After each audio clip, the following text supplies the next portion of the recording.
The station clock pulsed a soft blue every 40 seconds, which meant the rotation cycle was stable, which meant nothing dramatic was supposed to happen. I liked days like that. I was sitting at the shared observation table pretending to work while actually wondering whether nutrient paste could legally be called food when she said it. "My mom likes you." She said it the way someone might say, "You're out of coffee," or "The air recyclers smell weird again."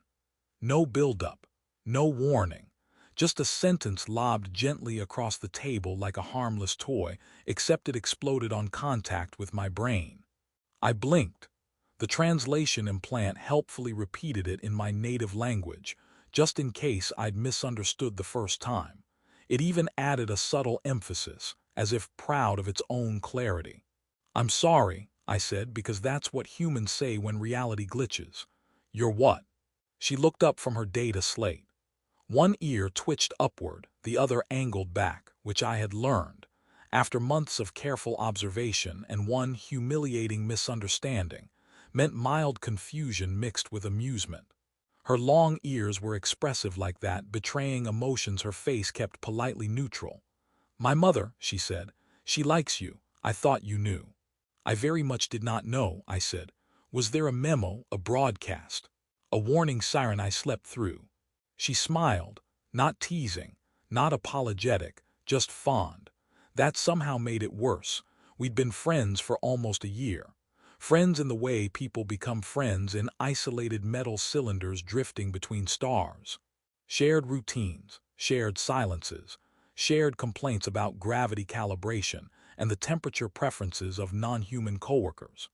She was an alien woman from a species whose name took the translation implant 3 tries to pronounce correctly, and I was a human systems analyst who'd signed up for light interspecies collaboration without reading the fine print. At no point in the orientation materials had anyone mentioned alien mothers. "I only mentioned it because you asked about family units," she added, scrolling. "And because in my culture, parental interest is relevant." "Relevant to what?" I asked carefully. "Because depending on the answer, I may need to hide in an escape pod." Her ears flicked forward now. Interest, genuine interest, that was new. "You are joking," she said. "I joke when I'm nervous," I said. "I am extremely nervous." She finally set the slate down. The table recognized her gesture and dimmed, clearly sensing a conversational priority. Even the station seemed invested. "You have nothing to fear," she said. "My mother does not hunt." That is an unsettlingly specific reassurance. "She did once," she admitted, "but not in the way you mean, and not recently." I rubbed my face. "Okay, let's rewind. Why does your mother know who I am?" "Because I told her about you." "Why?" "Because you are important to me." The station clock pulsed again, 40 seconds still stable. I, however, was not. "Oh," I said. It came out smaller than intended. She tilted her head, studying me the way her species did when evaluating complex data sets. "Is this a negative reaction?" "No," I said quickly. "No. It's just, in human culture, meeting someone's parents is usually preceded by several escalating steps, involving awkward dinners and silent judgment." "That sounds inefficient."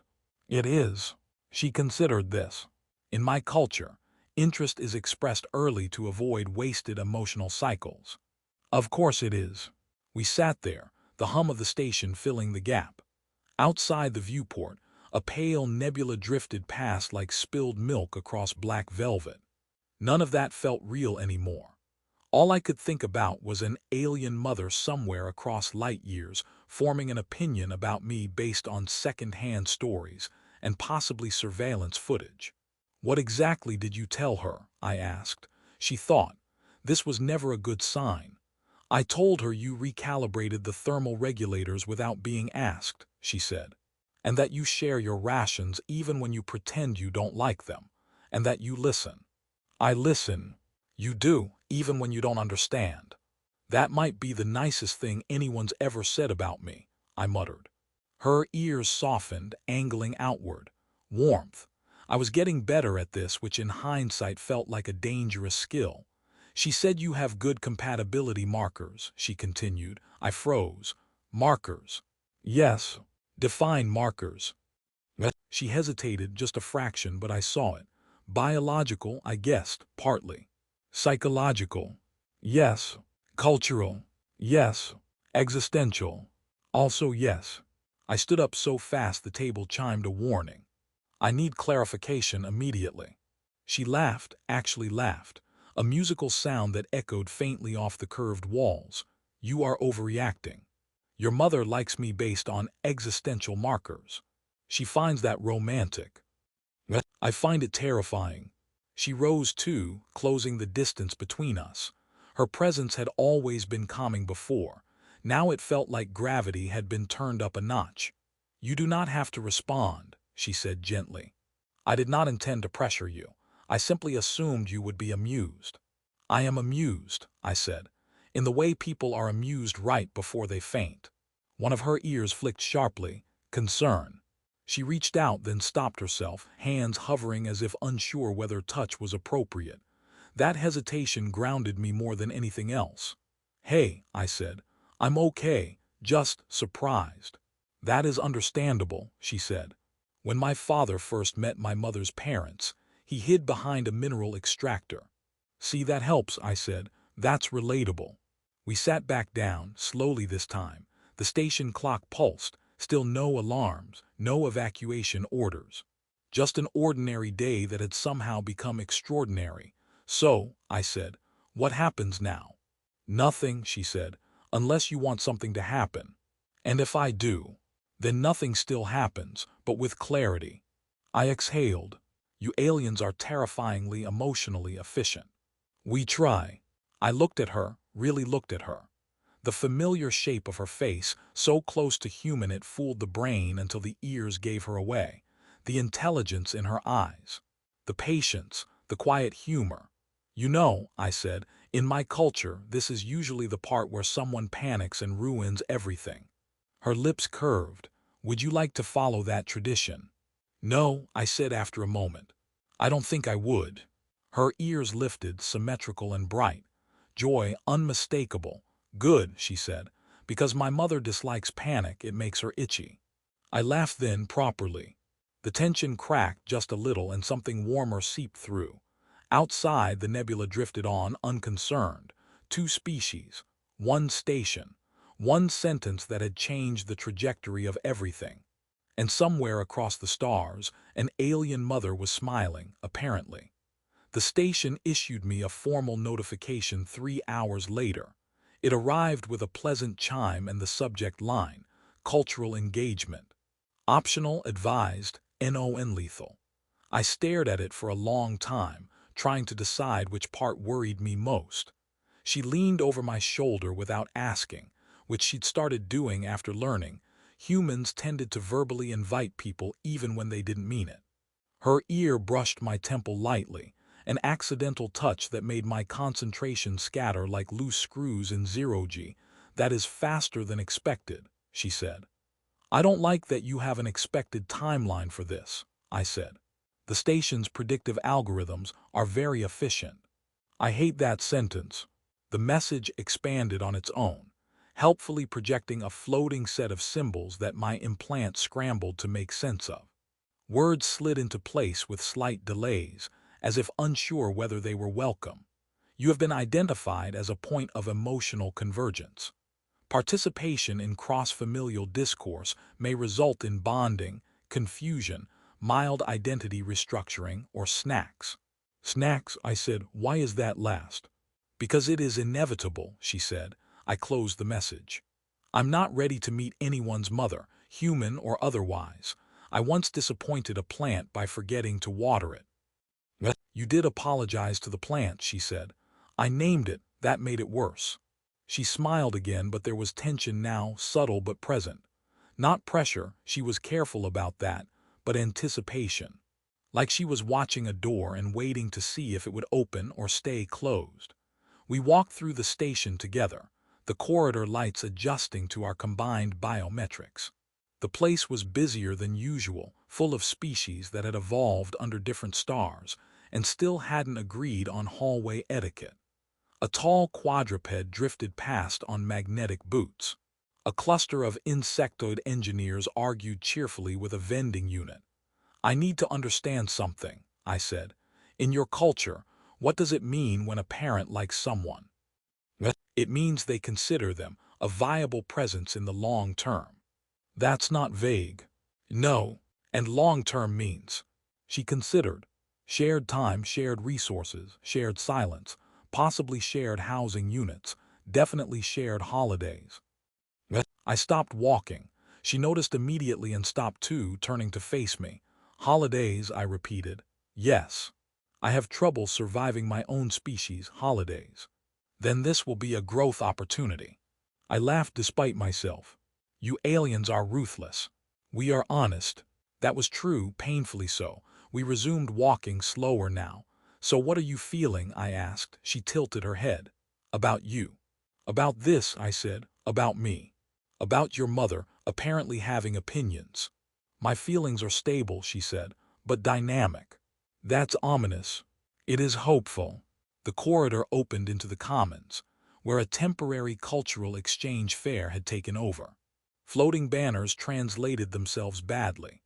A hologram attempted to demonstrate traditional dances from 3 incompatible gravity environments at once. She paused, watching it with interest. "My mother would enjoy this." "That's not helping." "I am trying to include you," she said gently. I sighed. "Okay, okay. Let's say I don't run screaming into an escape pod. What happens next?" She brightened, ears lifting. "We schedule a conversation." "With your mother?" "Yes." "Just a conversation." "Yes." "No rituals." "Minimal." "No tests." "Mostly non-invasive." I stared at her. She sighed. "You are amusing when distressed, but I will advocate for you." That is possibly the most romantic threat I've ever received. We sat at a low table while a service drone brought us drinks neither of us had ordered. Mine fizzed ominously. "Do you ever wish," I said, poking the glass, "that cultures were simpler?" "No," she said. "Complexity is where meaning hides." "I was afraid you'd say that." The station lights dimmed slightly, signaling artificial evening. The stars outside shifted as we adjusted orbit. Somewhere far away, her mother existed as a very real entity with very real thoughts about me, and I had never felt so simultaneously ridiculous and significant. "I should tell you something," she said. "That sentence never ends well. In my culture, accidental revelations are considered honest. Human culture calls them mistakes." She smiled softly. "Then I am glad I made one." I met her gaze, the noise of the station fading into background hum. Fear was still there, but so was curiosity, and something else quieter, steadier. "Well," I said, lifting my glass to accidental honesty. She lifted hers, and to not hiding in extraction equipment. We clinked glasses. The fizz stopped hissing as if approving. Somewhere in the station's data core, algorithms recalculated futures. I drank, and for the first time since that sentence had landed, I didn't feel like running. I felt like staying. The conversation was scheduled for a time unit the station translated as soon but not rude, which turned out to be 14 hours later and felt both merciful and suspicious. I spent those hours discovering several things about myself. First, that I could reorganize my entire living module twice without improving anything. Second, that station-issued calming exercises were designed by beings who did not possess anxiety. And third, that when you knew an alien matriarch was about to speak to you across several light years, every previous life choice replayed itself with unhelpful commentary. She watched all of this with a patience that bordered on dangerous. "You have realigned the furniture again," she observed. "It was asymmetrical," I said. "It is still asymmetrical." "Yes, but now it's intentionally asymmetrical." Her ears angled back in what I had learned meant suppressed amusement. "You are preparing." "I am spiraling with purpose." She did not stop me. She never did when I needed to arrive at things in my own way. Instead, she handed me a small device, warm to the touch. "This will assist with translation nuances," she said. My mother prefers precision. That sentence just shaved 5 years off my life. She also prefers humor. That sentence gave them back. The device settled behind my ear, syncing with a gentle hum. The station chimed softly, announcing the incoming link. A hollow field bloomed between us, stabilizing into a presence that felt dense. Not physically, socially, like gravity but opinionated. Her mother appeared. She was taller than her daughter, her ears longer and more elaborately marked, her gaze sharp and assessing in a way that made me feel both seen and weighed. She said nothing at first, just looked at me. The silence stretched. I waved. "Hello," I said. "I'm the human." Her mother's ears flicked. Approval, disapproval, I had no idea. "So you are," she said at last. Her voice carried warmth wrapped around authority. "You are smaller than I imagined." "That's fair," I said. "I imagine most humans are." Her daughter inhaled sharply, then relaxed. The tension eased by a fraction. "You speak before fear silences you," her mother said. "That is good." I try to be polite before panic kicks in. A faint smile, a real one. "We like him," her mother said, turning slightly to her daughter. "You already said that," her daughter replied. "Yes, but now I like him more."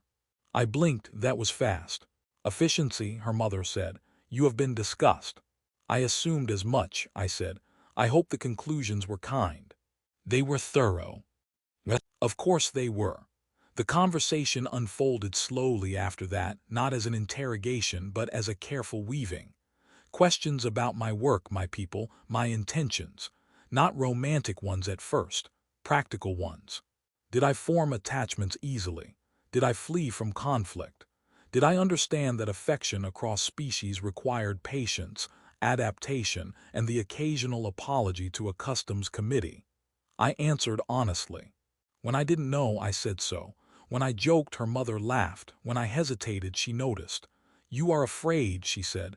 "Yes," I admitted, "but I'm still here." That is the important part. At one point, she leaned closer to the hollow field. "Do you value my daughter?" I didn't look away. "Yes." "Do you intend to change her?" "No," I said. "I intend to learn." Silence again. Then her ears softened. "Then you may continue," she said, carefully. The link ended soon after, not abruptly, with intention. The station lights returned to normal. I realized I had been holding my breath. "Well," I said, "that went better than hiding." My friend, "No, something more now, though not labeled," laughed and pressed her forehead lightly against mine, a gesture she'd learned from observing humans and perfected in her own way. "You did well," she said. "So did you." The days that followed were not dramatic. No declarations. No sudden life-altering decisions. Just adjustments. Shared routines becoming something gentler, deeper. Humor filling the spaces where fear used to sit. I noticed changes in myself. I listened more. I assumed less.